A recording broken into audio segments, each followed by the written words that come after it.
We live in some very interesting times. The world has more millionaires than ever before, and yet a lot of the world's population lives on less than $10 a day. Is there a way to eliminate extreme poverty? Our guest today may have some ideas. Allison is the new president and CEO of Compassion Canada, joining me today from London, Ontario. Allison, welcome to Bridge City News. Thanks, Hal. It's great to be with you. Now, you've been with Compassion Canada since 2012 and now becoming president at a fairly young age. Do you feel any of the pressure? Well, I will tell you, I feel immense privilege to be stepping in as the fourth president and CEO of this organization. And as you said, I'm thankful that I've been here for quite a while. I know the staff, I love this ministry. And so I feel a sense of not only privilege, but confidence and peace in the calling that I have to this ministry and in the commitment and support of our staff. Now, where did your passion begin for ministry and to really help those in need? Yeah, well, my story began as a young adult. I engaged in a program called Youth with a Mission and was able to spend time teaching English in Chiang Mai, Thailand. And it was there, as you could imagine, that I was confronted with not just poverty, but poverty, child mortality, child labor. And so I left that time with a pretty significant burden for kids living in poverty and a sense that God was calling me into ministry. That would sit on the back burner of my life for about a decade until I had my own kids. I have two beautiful daughters, and it was the realization that they were afforded certain opportunities because of the privileged life that they were born into that re-engaged my heart and mind in this. So, Allison, for viewers not really familiar with Compassion Canada, what is it all about? Yeah, Compassion is a global child development organization that exists to end poverty in the lives of kids and their families. So we partner exclusively with local churches. We have over 8,000 church partners now in 25 countries. Yeah, so we can holistically develop over 2 million kids. And for us, that means helping kids to develop healthy minds, healthy bodies, healthy relationships, while also discovering God's love for them. So what is your vision for Compassion Canada? Will things change a little under your leadership? Well, things that won't change is the fact that we are a child-focused organization. We're a Christ-centered organization, and we will continue to be a church-based organization. And as I said, we serve 2 million kids living in poverty, which is remarkable how God has used this organization. But there are still 1 billion kids living in poverty. And so as we look to this next era as an organization, we're committed to working towards a world where every child can be afforded the opportunity to live a life free from poverty.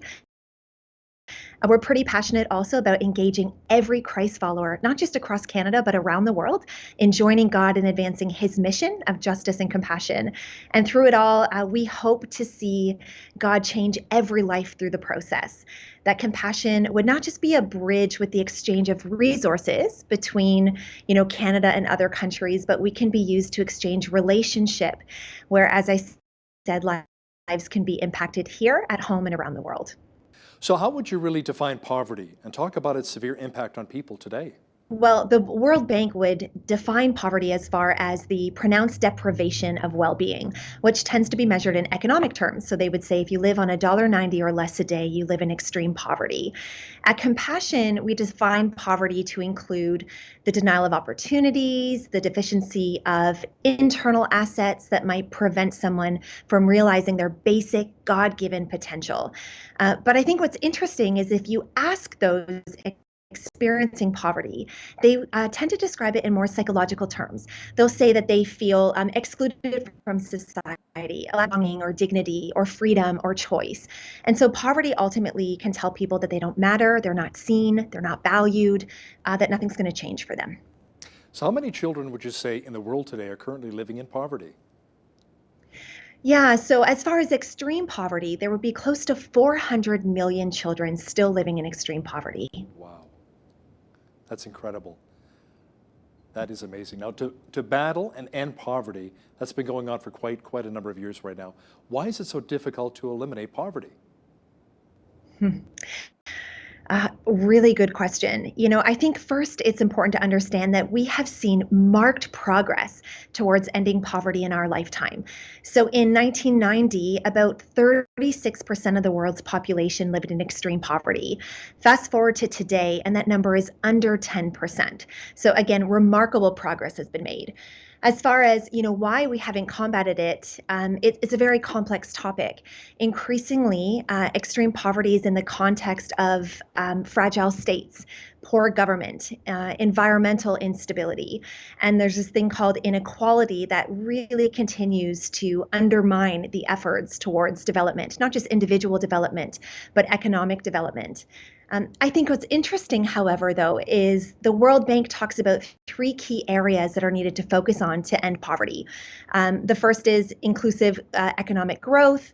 The second is resilience to global shocks. But the third, and what's interesting to us at Compassion, is the investment in human capacity. And particularly, they talk about the importance of investing in kids when they're young, giving them an opportunity to go to school, to be healthy, to be strong, and to be contributing members of their communities and society. We see the symptoms, Allison. We read the newspapers, and then we tend to really treat the symptoms rather than the roots of the problem. What is at the root? Mm-hmm. Well, ultimately, we know that God created a world where poverty didn't exist. There was no spiritual, physical, or material poverty. But when sin entered the world, things got broken, messed up. Our relationship with God was broken. Our understanding of ourself and our own identity was broken. Our relationship with people around us was broken, and even with the created world. And so that brokenness is really the root of poverty. And what we know to be true is that broken people in broken relationships tend to build broken systems where things like extreme poverty and systemic injustice can exist. There are a lot of organizations around the world that do great work in caring for the basic needs of the poor, a lot of great Christian organizations. But you believe it's also important to care for people when it comes to their spiritual walk as well, the spiritual aspect of their lives. Why is that so important? Well, I mean, if we understand the root of the brokenness we see in this world in the way that I just described it, then we as Christians understand that ultimately Jesus is the solution to much of this brokenness, that he is the one that will reconcile and restore all that is broken and all that has been lost. As Christ followers, we know as well that he has given us the Great Commission, the calling to make disciples.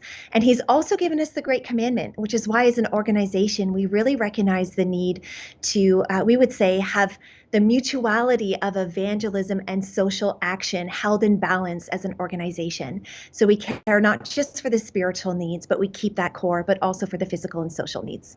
So let's talk a bit about the Compassion Canada model for helping the poor. Explain how you really work internationally and locally with community churches. Yeah, so when we say we partner exclusively with local churches, people are often surprised when they're able to travel and see our ministry firsthand because the church really is the hero. The church really is the one that is reaching out to their local community. And so theologically, we believe as Christians that God has chosen the church as his primary agent to be advancing lasting hope and healing in our world. But we also know as an organization that the church has the capacity, the proximity to the need, the credibility in the community that they live in, and they are then uniquely positioned to be able to know and see and meet the needs of their own communities. Now, can you explain exactly what you mean by the social gospel approach?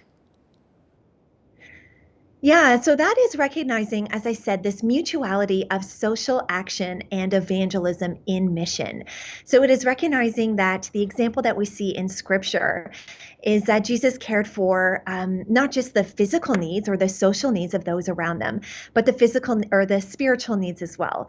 And so, as an organization who exists in response to the Great Commission, as a Christian organization, we long to follow in that example and to ensure that we aren't just compelled by the gospel, but that we proclaim and invite people to understand the gospel in their own lives.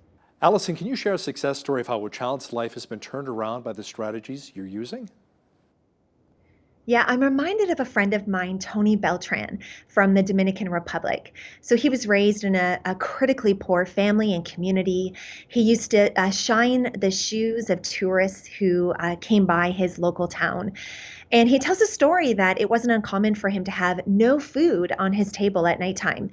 But his dad, who was a man of faith, would still pray to this God of abundance, this God of provision.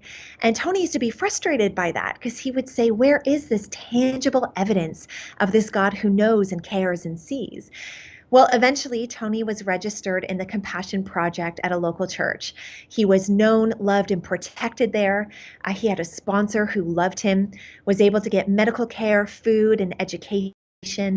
And the outcome of Tony's story is that his life was radically transformed by the practical investment of the local church that loved him. He ended up finishing high school, going to college, getting a master's degree, and Tony was recently appointed as the new national director of Compassion Dominican Republic.